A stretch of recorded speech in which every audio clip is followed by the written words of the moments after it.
There is a setup that we have seen from South Build which is like more favor to Garage and C-Hold. C is only going to be positioned with Flippy behind the green box. Gets spotted.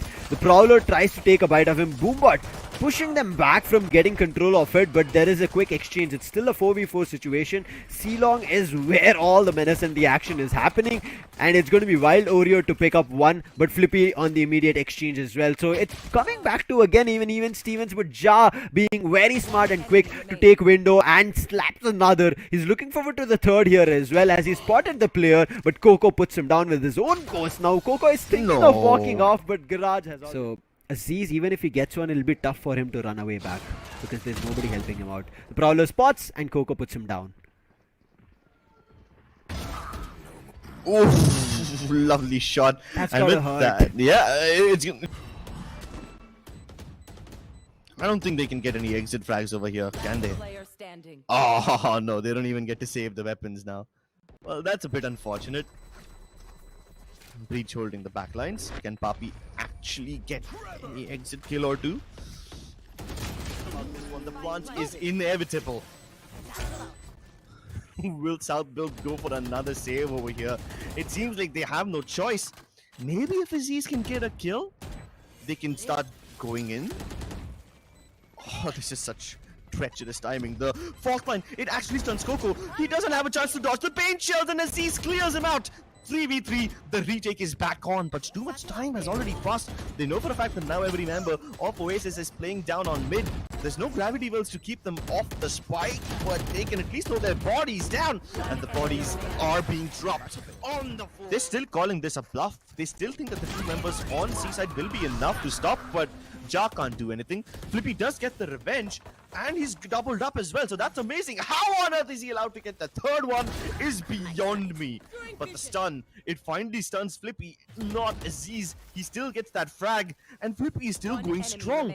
He hasn't been cleared out. PapiChulo jumps in as well. Coco finally puts his killing spree to an end, but there's no way he can plant the spike without getting surrounded. Oh my god.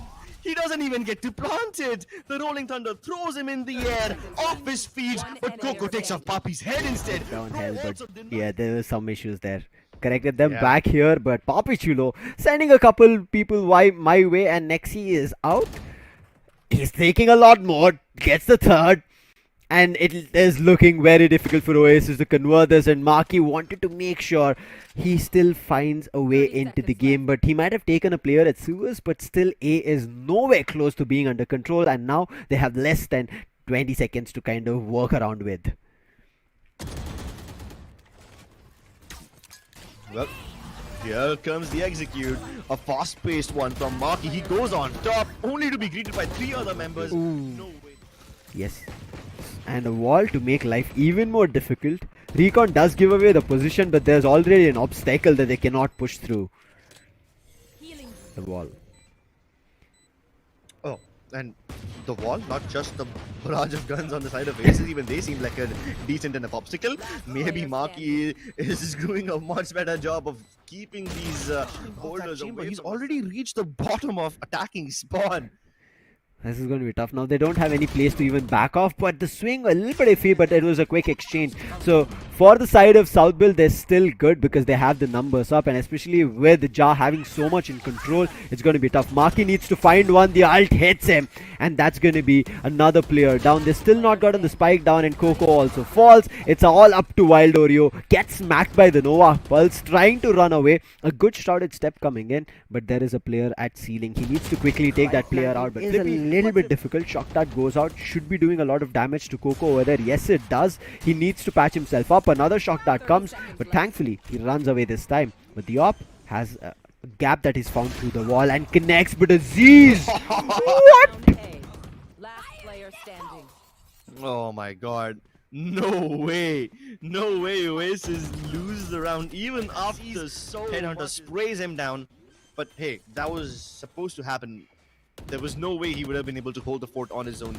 He did not fall back when the time was right, didn't regroup with his teammates, and now South Build find themselves at a massive man disadvantage. PapiChulo and Markyyy about to face off, wins the duel, but HeadHunter immediately with the trade. Still an upper hand here for Oasis to close it on a 7-5, but HeadHunter needs to win the duel. Pro gets it. It's a 2v3 situation, but Pro's health is not that great, and Wild Oreo puts him down. Now it's all up to a backstab. That's going to be azys, but before that could happen, that was Markyyy. Before that could happen, Ja immediately repositions, but look at this exchange. It's back to a 3v3 situation, still doable for Oasis and get this spike diffused, but they have to go on a C-long duel, which is going to be tough. Yeah, the only person who can really change this is Nexi with this HeadHunter. And with the C's making trouble for him, I think they can challenge PapiChulo. He still wins the duel. No way, man. No way. And looking forward to a hit. Coco dodges the Nova Pulse, and because of which azys might be out for a little bit of a difficult situation. Prowler tried to take a bite, but azys will be able to dodge that. It's only Coco on side who takes 2 players down, but Pro immediately puts him down. Unfortunately, Coco, if you were assisted with anybody else, things could have worked out, but Markyyy swings with the satchel, takes 3 of them down. Markyyy, I'm pretty sure he saw a little bit of a pixel, and that's the reason the spray, and he has used his pain shell to perfection. And Ja gets strapped. On the other end, it's still Pro does find one, so it's back to a 4v4 situation. But look at PapiChulo with the setup again. Coco might be just in trouble. He's hit by the fall line, but just because the Spectre up close gets the headshot, and azys is out. And look at the aftershock which comes to flush him out, does flush him out, but there's already Markyyy on side. Gets one, looking for the second. The spray transfer works. He loses for the fourth, but PapiChulo puts him down. It's a 1v2 situation for PapiChulo, and he finds one through the gap. Now it's all up to the last player, and the last player, he's on the backstab. PapiChulo has no idea. He's walking right into A main where the Omen Wild Oreo is up, and that's going to be an easy one for him. Yeah, and even that has been taken care of by HeadHunter. He's playing inside his own teammate Smoke. That too with a Vandal, and doesn't get shot back, which is surprising because Vandal traces can be seen so easily. The B-side attack fails, so they try to go towards Garage. It could be successful if they get the kill onto Markyyy, but even if they do, the rotations have already arrived and it becomes even harder. Ja now tries to take fight towards the top of Garage, and he's good for only 1, but Papi comes through with the trade. Unfortunately, there's no avenue for him to fall back.